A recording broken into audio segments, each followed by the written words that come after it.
Kisah penunggu, cerobong pabrik gula.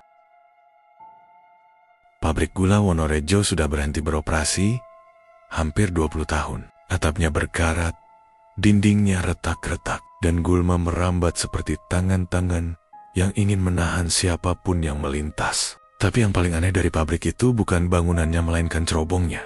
Cerobong setinggi 40 meter yang dulu memuntahkan asap tanpa henti, kini sudah mati. Namun setiap malam Jumat, warga tetap melihat asap putih tipis keluar dari puncaknya, seperti napas terakhir seseorang yang enggan benar-benar hilang.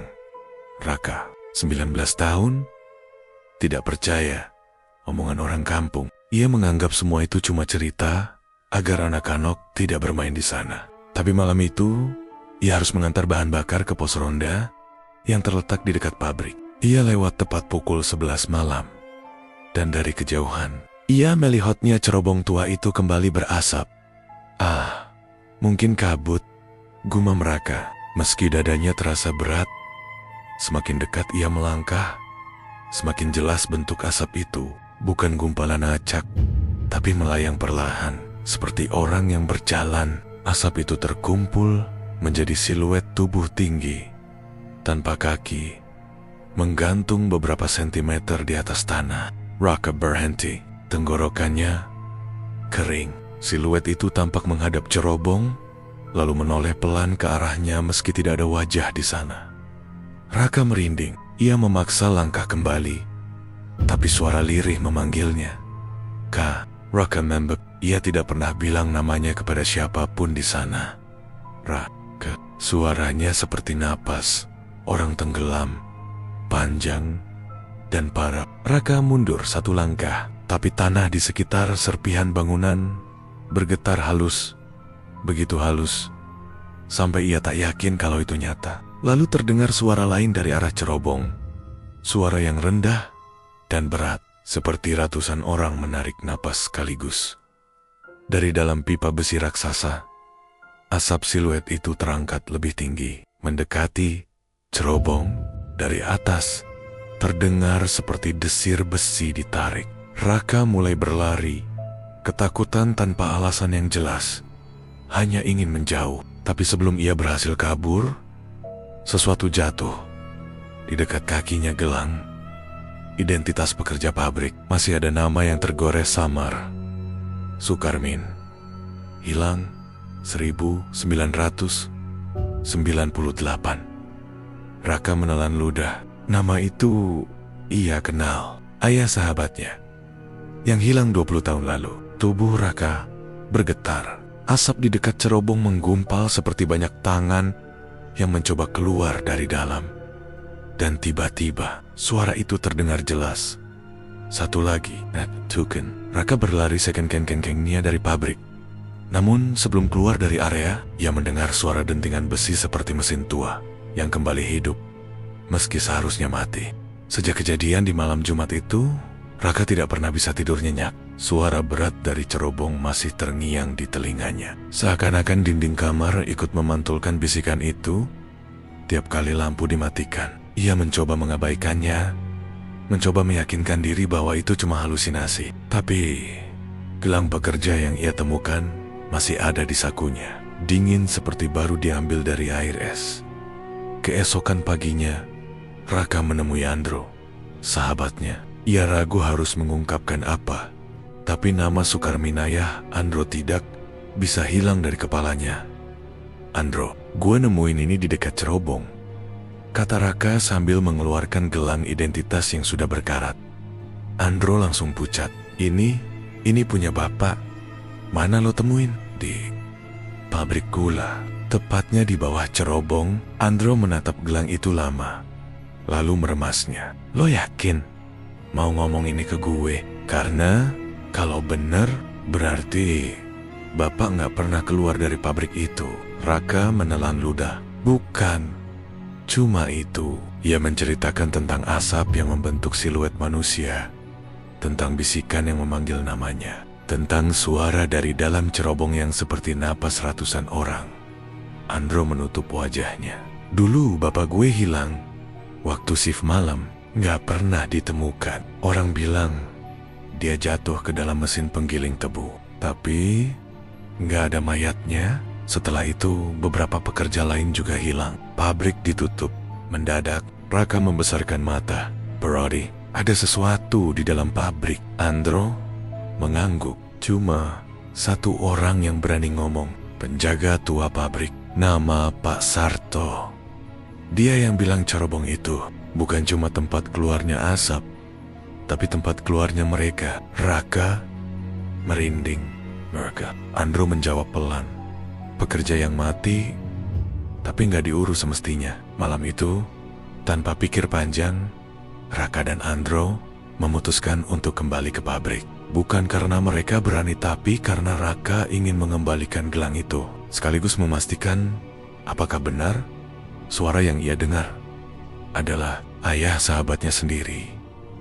Ketika mereka tiba, jam menunjukkan jam 11:47 malam. Angin malam terasa lebih dingin dari biasanya, seolah pabrik menghembuskan udara dari dalam tubuhnya yang lapuk. Cerobong itu tampak gelap. Namun, saat mereka melangkah mendekat, suara gesekan besi terdengar pelan, seperti seseorang menggerakkan pintu raksasa yang berkarat.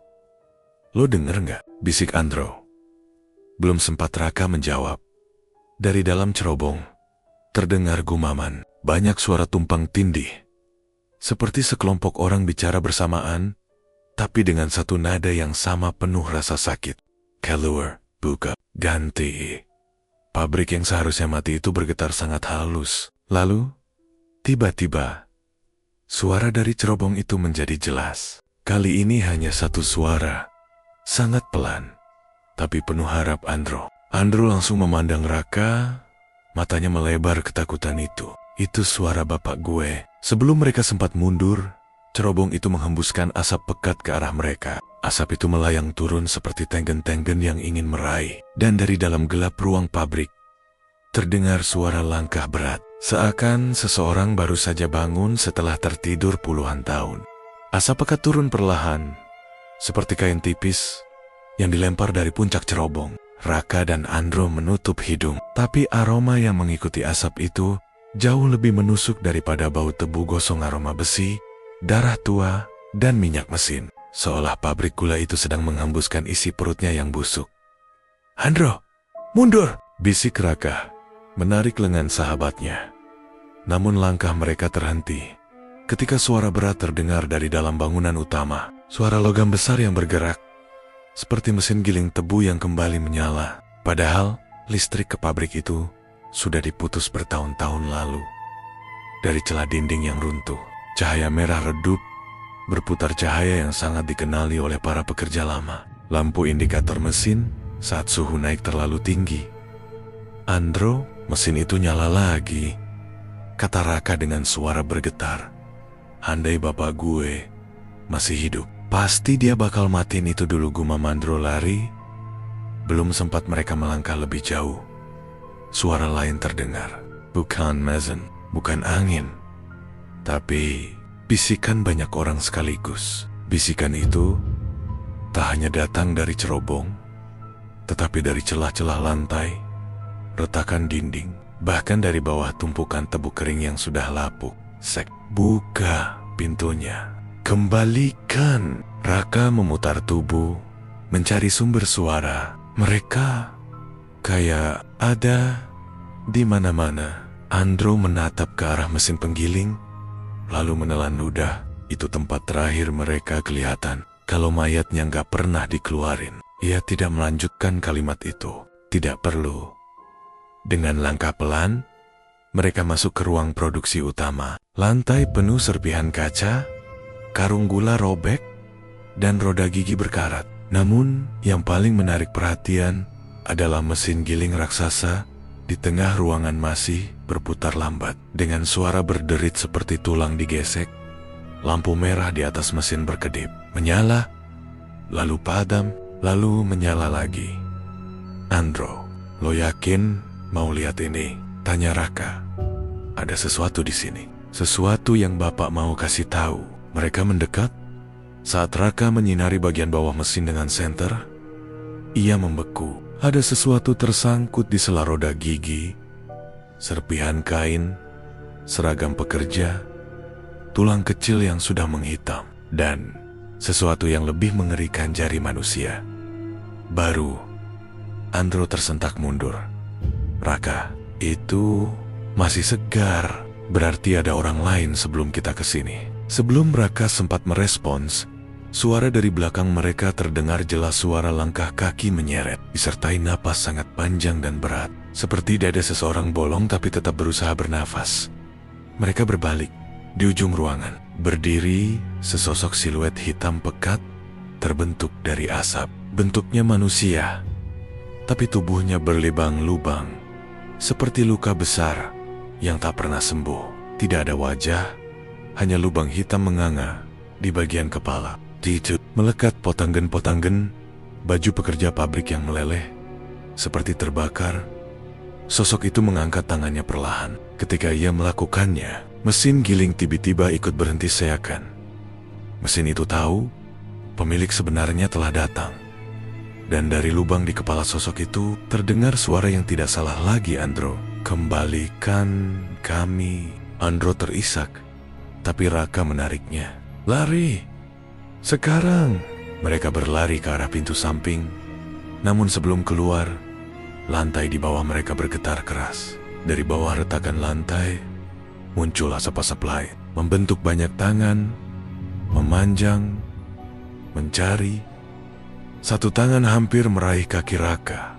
Pabrik itu tidak hanya dihuni satu arwah, mungkin ratusan. Dan semalam, semuanya bangun. Raka dan Andro berlari tanpa arah, hanya mengikuti naluri untuk menjauh dari tenggen-tenggen asap yang merayap dari bawah lantai. Ruang produksi bergema oleh suara metalik. Tak wajar, suara mesin besar yang berhenti sendiri. Seolah pabrik itu punya kesadaran dan kini tengah memperhatikan mereka.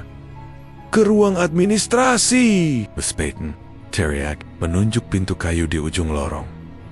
Mereka menabrak pintu itu dan masuk ke ruangan yang dulu menjadi kantor mandor. Rak-rak berisi berkas kusam masih berada di tempatnya.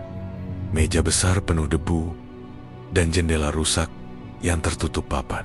Tapi hal yang paling mencolok adalah sebuah pintu baja kecil di lantai yang ditutupi debu sangat tebal dan dikelilingi paku-paku besar. Seolah seseorang sengaja memaku pintu itu agar tidak bisa dibuka. Raka langsung membeku. APA, ruang bawah tanah. Andro menggeleng, tapi wajahnya pucat. Gue pernah dengar bapak ngomong soal ruang cadangan. Katanya cuma mandor dan kepala pabrik yang boleh masuk. Tapi bapak bilang nggak ada yang boleh buka pintu itu. Kenapa? Andro menelan ludah, lalu membisik, karena pintu itu dipakai buat nyimpen sesuatu yang nggak boleh kena matahari. Sebelum mereka bisa mendiskusikan lebih jauh, suara langkah menyeret kembali terdengar dari lorong di luar. Napas panjang itu yang seperti ditarik dari paru-paru yang bolong kian dekat. Raka cepat-cepat menyeret meja dan menutup pintu kayu, mencoba mengganjalnya. Tap, tap, tap, tap. Langkah itu berhenti tepat di depan pintu. Raka menahan napas. Di sela-sela papan pintu, bayangan hitam bergerak, seolah sesuatu sedang membungkuk untuk mendengarkan. Andro, suara itu kembali. Tapi kali ini lebih jelas, lebih seperti manusia. Andro menggenggam gelang identitas ayahnya yang ia bawa. Bapak, kalau itu benar bapak, jangan buka pintu, bisik Raka keras. Namun, sebelum mereka melangkah lebih jauh, sesuatu terjadi di bawah kaki mereka. Pintu baja kecil itu bergetar, pelan, seperti seseorang di bawah sana mengetuk-ngetuk dengan jari. Tok, tok, tok. Andro menatap pintu baja itu. Wajahnya memucat. Raka, kalau ayah gue bukan yang di luar, berarti dia. Tok, tok, tok. Ketukan berubah jadi hentakan. Dam, dam, dum. Raka mundur. Tapi ruangan itu sangat kecil. Hentakan dari bawah membuat debu rontok dari atap. pintu kayu yang mereka ganjal mulai retak. Seolah sesuatu di luar mencoba mendorong masuk. Dum, pintu baja hampir terangkat sedikit. Apapun itu, dia mau keluar, seru Raka. Andro menggeleng. Panik, kita harus keluar lewat jendela. Dengan cepat mereka berlari ke arah jendela yang dipaku papan. Raka menendang papan itu berkali-kali sampai terlepas. Udara malam masuk, dingin, membawa bau tebu busuk. Namun tepat sebelum mereka keluar, pintu kayu di belakang pecah berantakan. Dari celah serpihan kayu itu, terlihat siluet pekerja asap tadi separuh tubuhnya seperti meleleh. Dan lubang besar di wajahnya menganga hitam. Namun kini ia tidak sendirian. Di belakangnya muncul banyak sosok lain. Sejumlah puluhan, berdiri dengan tubuh berlebang lubang akibat mesin. Seluruh ruangan bergetar. Lalu dari bawah pintu baja, suara yang berbeda muncul lebih berat, lebih dalam, dan sangat jelas. Yang hidup harus menggantikan yang terkunci. Andro terpaku. Raka, itu maksudnya apa? Raka menarik Andro keluar jendela, terjun ke tanah kering. Namun sebelum mereka sempat berlari jauh, pintu baja itu meledak terbuka. Dan sesuatu yang jauh lebih besar daripada manusia mulai merangkak keluar. Ledakan dari pintu baja mengguncang seluruh bangunan, membuat debu dan serpihan karat berjatuhan seperti hujan abu. Raka dan Andro menoleh sambil berlari, tapi sulit melihat jelas apa yang merangkak keluar dari ruang bawah tanah pabrik itu. Dipenuhi asap hitam tebal, seolah cerobong membuang kegelapan yang disimpannya selama puluhan tahun. Yang terlihat hanya siluet besar, membungkuk. Tubuhnya disatukan dari potongan-potongan yang tidak lengkap, tulang manusia, serpihan pakaian pekerja, dan gumpalan asap pekat. Setiap kali ia bergerak, terdengar seperti mesin-mesin besar hidup dan mati dalam satu napas. Andro terhenti sejenak, gemetar keras. Raka, itu bukan satu orang. Itu semua pekerja yang hilang, digabung jadi satu. Raka menariknya lagi. Jangan, lihat, kita harus keluar dari area pabrik. Namun pabrik seakan menolak melepaskan mereka. Dari arah cerobong, muncul asap, membentuk lenggen-lenggen panjang yang merayap di tanah, mencoba menangkap kaki mereka. Udara makin dingin, dan suara-suara mulai memenuhi lorong-lorong bangunan yang runtuh. Gantikan korban baru. Yang hidup harus masuk. Andro berhenti berlari ketika sebuah suara jauh lebih jelas terdengar dari arah ruang bawah tanah. Suara lembut, manusiawi, dan sangat ia kenal Andro. Jangan tinggalkan Bapak. Raka langsung menoleh. Andro, jangan dengerin. Tapi Andro tidak bergerak. Ia memucat. Tubuhnya gemetar hebat. Itu suara Bapak. Raka, kalau itu benar, gue harus. Suara mesin tua meledak keras di belakang mereka. Seperti ada yang menarik tuas pemutus daya. Cahaya merah dari ruang produksi berubah menjadi putih menyala. Dari dalam asap hitam yang bergulung, muncul sosok tunggal yang belum pernah mereka lihat sebelumnya. Seseorang berdiri tegak, wajah penuh luka bakar. Seragam mandor hangus menempel di tubuhnya. Namun, matanya utuh, sedih, seolah menahan seseorang agar tidak masuk ke kegelapan.